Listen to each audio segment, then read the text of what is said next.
Hi, it's Suzanne. If you're watching this, you probably know me. You probably know at least part of my story. So I kind of just wanted to get straight to the point before diving into the longer video. I started this company after my second daughter, May, was stillborn because I wanted to find a way to help other families grieving the same heartbreak.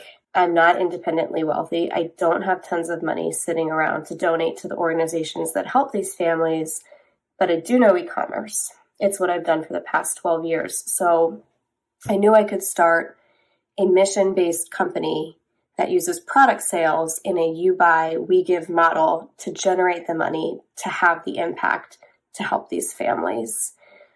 I'm crowdfunding in this early stage to run larger advertising campaigns so that I can create awareness on a bigger scale, basically to reach and acquire more customers, because more customers means more sales, and more sales means more money we can donate, and that is the whole point. So if you believe in me, if you believe in the mission of the company, if you believe in the product, which you'll learn about next, please back my venture. Please contribute to my crowdfund below.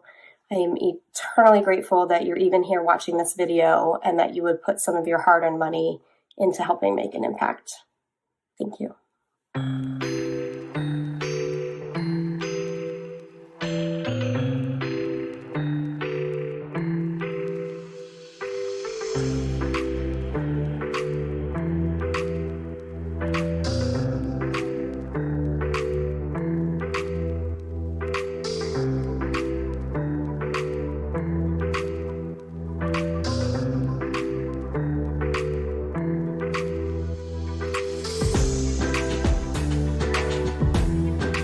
It's considered safe for pregnant women to have up to 200 milligrams of caffeine a day and up to 300 milligrams of caffeine a day for breastfeeding women. But, think about your cup of coffee you had this morning. Do you know down to the milligram exactly how much caffeine was in it?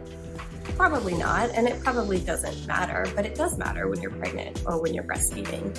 And so that's part of the problem. It kind of makes it this unknown quantity that can cause stress or worry, because depending on the roast of the beans, or depending on how they're brewed, or depending on the size of your mug, the caffeine level can vary so widely. And you can exceed the daily safe limit in a single cup of coffee and not even know it. And even if you're thinking about half calf or quarter calf grounds, how often are you seeing exact brewing instructions to get to that caffeine level? Exact number of scoops of grounds to add, the size of the scoops, the amount of water to use to make it the right ratio.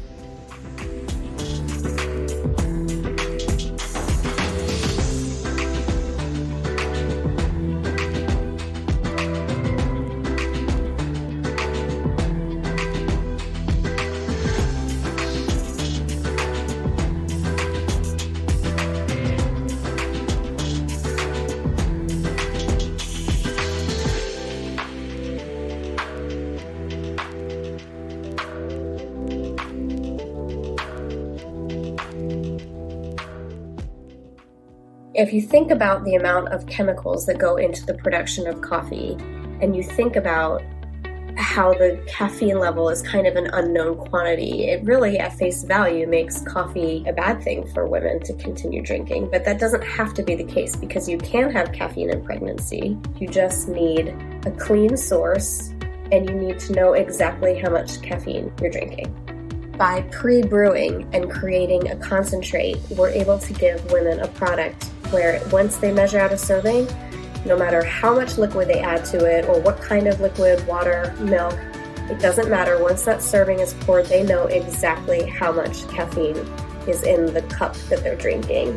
And also, we were incredibly strict with it being chemical-free, mold and mycotoxin-free. We test the water that we brew with for lead and other impurities. So this is a truly clean cup of coffee with precise, down to the milligram caffeine.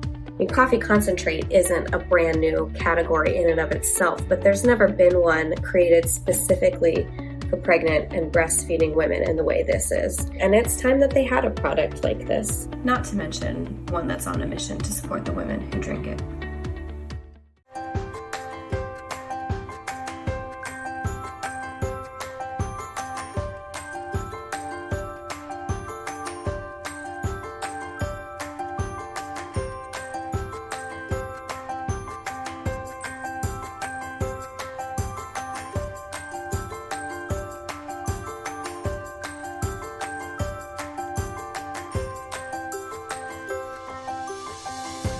Less than 2% of traditional venture capital typically goes to women-founded, women-run businesses. So often, crowdfunding is the best first option for fueling growth. And I am crowdfunding to run larger advertising campaigns to reach women on a bigger scale, because the more customers we have, the more sales we make, and the more sales we make, the more money we can donate, and that is the whole point.